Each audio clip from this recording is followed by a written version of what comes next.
How do I manage my time as a freelance photographer, YouTube creator, and a mom?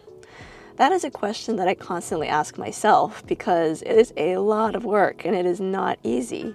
But over the past couple of years, I've come up with a routine. I want to take you through a day in the life of how I get through my day and manage all of my tasks, and also share 7 tips that have helped me out that I think they could help you out as well.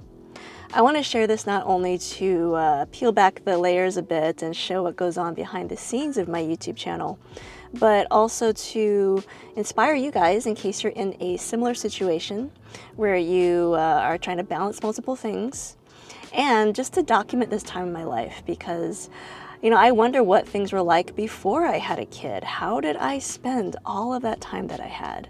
I wish I had documented it. So I'm documenting this for posterity's sake. Oh, thank you. This is for you. Oh, thank you. This is mine. Sweetie. Tip number 1 is to set realistic work expectations for yourself. You can actually do this beyond just work, but for me, I love working. I love taking photos. I love taking videos. It is easy for me to do more than 40 hours a week in work.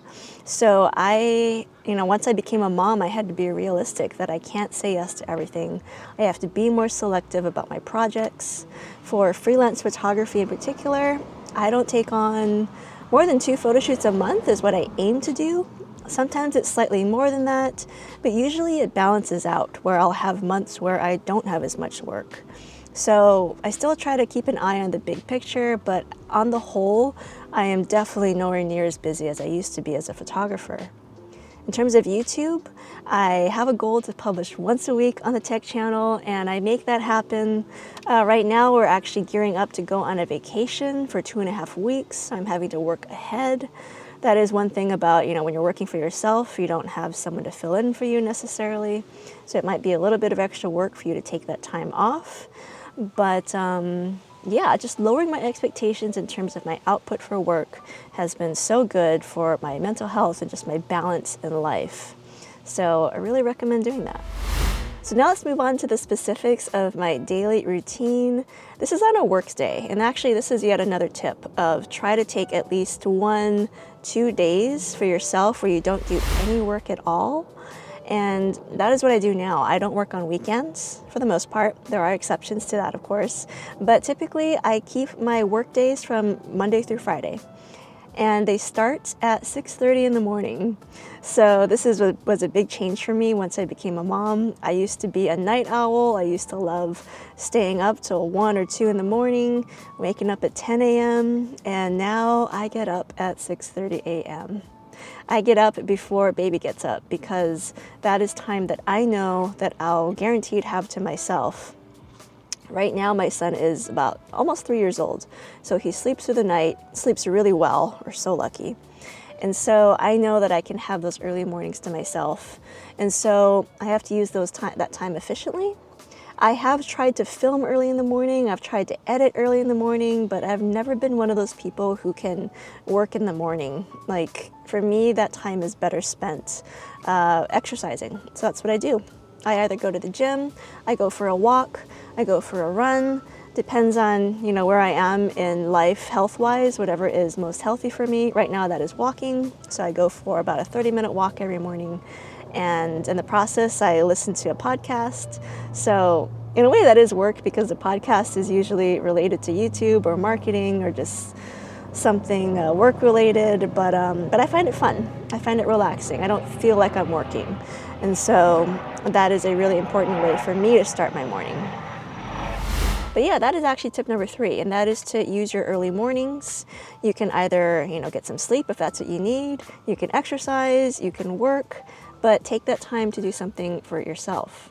So next, from 8 a.m. to 12 p.m. on a weekday, I work. This is when our nanny comes in. We have a part-time nanny. She helps us out in the morning. She's been a godsend. We had a really hard time finding her, so I remember the times before we had a nanny, it was much harder for me to find time to work.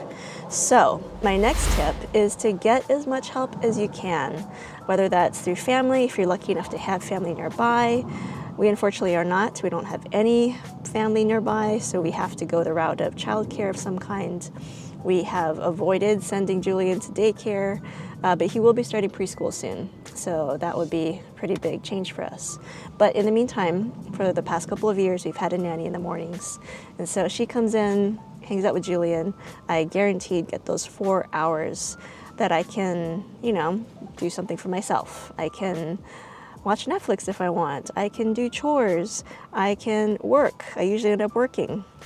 So for me, that's usually pre-production on a video. I usually spend at least an hour, sometimes 2 hours, just researching and writing out bullet points or even scripting what I want to say in a video. Sometimes that's going out and filming the video. Other times that is editing the video. And more times than not, though, that is sorting through my email correspondences and trying to plan ahead for the coming week or the coming weeks. Speaking of chores and getting help, another thing that I've outsourced is house cleaning. We only have house cleaners come once a month to do a deep clean, so I do have to do, some cleaning in between to maintain that. And, they don't do like our laundry or our dishes, so there's still a certain degree of chores that I do have to do. But outsourcing the major deep cleaning has been a huge help. It's something it's one less thing I have to worry about. All that time that I could spend, scrubbing the toilets or the bathrooms or the, vacuuming, I can spend with Julian now. So I've thought of it in that way. Like, it's an investment monetarily, but I'm getting that time back, which is what I really value. So you want to look at all the things that you do and all the opportunities there are to outsource that work, if it works for you, of course. And if you can, definitely do it. Now, once 12 p.m. rolls around, that is when I stop working and I go and I have lunch with Julian. He's kind of getting to this age where now in the mornings he gets clingy, and even though he knows his nanny, he still gets, he just doesn't want to leave me or Martin, and so he often is like, no, please don't go. But I tell him every day we're going to have lunch together. And that is what we do. That is our time together. So I always look forward to lunch. Usually I make it at home and we just sit. Sometimes we go out for lunch, but I almost always spend my lunchtime with him. And then from 1 p.m. to roughly 5 p.m., that is also Julian time. So usually we go out to a park or a playground. We do something that is going to make him active and make sure that he gets his energy out and he's engaged. And again, that is time that I spend with him. And the older he gets, the more and more I'm cherishing it, the more fun it's getting. I would say this 2.5 to 3 years old age has been super fun with him. So yeah, that's what our afternoons look like. Like I said, though, in addition to YouTube, which I can do on my own time, I am very lucky to be able to utilize YouTube like that, where I can do it on my own schedule. But I also do freelance photography, and that is something that I still can schedule around sometimes, but other times, like a lot of times I do events and I do, restaurant photos, and those oftentimes have hard dates or times when I have to be there. So when that's the case, that's when it comes back to the first tip of I have to consider, can I make it work? Can it fit into my schedule? Can Martin or our nanny help out? I have to shout out Martin, by the way. He has been the best dad. You don't know what your partner's gonna be like as a parent until it actually happens. And I've been so pleasantly surprised by how good of a dad he is. He's very hands-on, steps in and gives me that time to go out and do my photo shoots whenever our nanny cannot help out.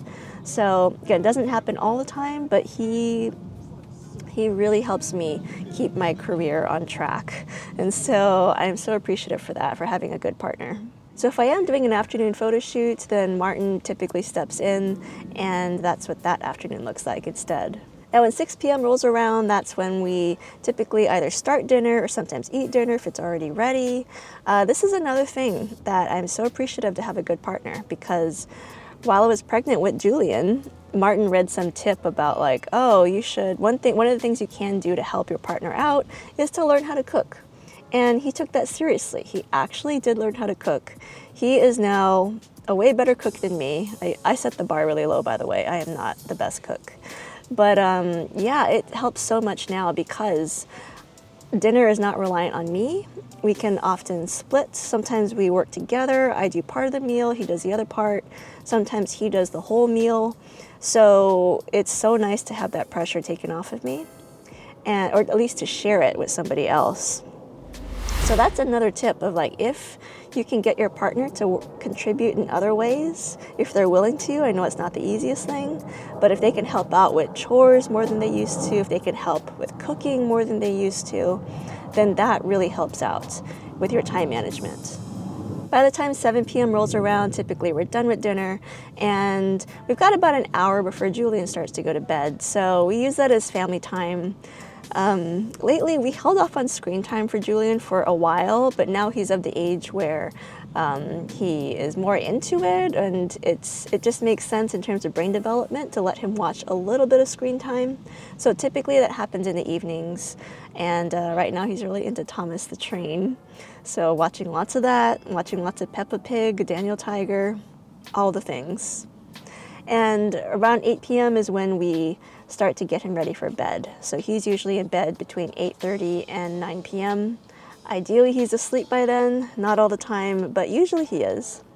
So from, about 8 p.m. to 10 p.m.-ish, I have a couple of extra hours that I can use for myself. And so I can, Netflix and chill. I love doing that. That is something that I do more often than I'd like to admit. Or I can do work. And so it just depends on the season of life that I'm in. Right now, again, we have a 2.5-week vacation coming up, so I am trying to work ahead to fill in those slots so that there's content to post while we're gone. So right now, those evenings are dedicated towards work, but when I am a little bit more lax, sometimes I'll take those extra hours to do something more fun and entertaining for myself. But yeah, that goes back to one of the earlier tips I had, which is to use all that downtime, whether that's early in the morning, late at night. Whenever you have little chunks of time, you've got to use it to get your work done if that's what you're trying to do. I will say that having a child has forced a work-life balance on me, and again, that's not really a bad thing because I no longer have that issue of sitting in front of a computer for 8 hours straight. Like, it's just not even an option for me anymore. So I don't have the neck and back pain that I used to.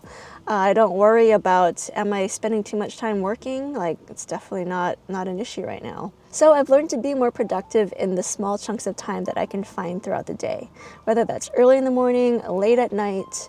It used to be in the middle of the day too, when Julian would take naps. I would often, put him in the car and we'd drive around till he fell asleep, and he'd sleep for a good hour, sometimes 2 hours, and I would work right here in the car.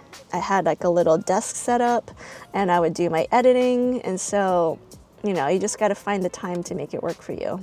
So if I add up the time I have right now to work, those 4 hours in the morning, and then the couple of hours in the morning and the evening, then it ends up being roughly 6 hours that I can spend doing something, whether that's, something entertaining for myself or something work-related.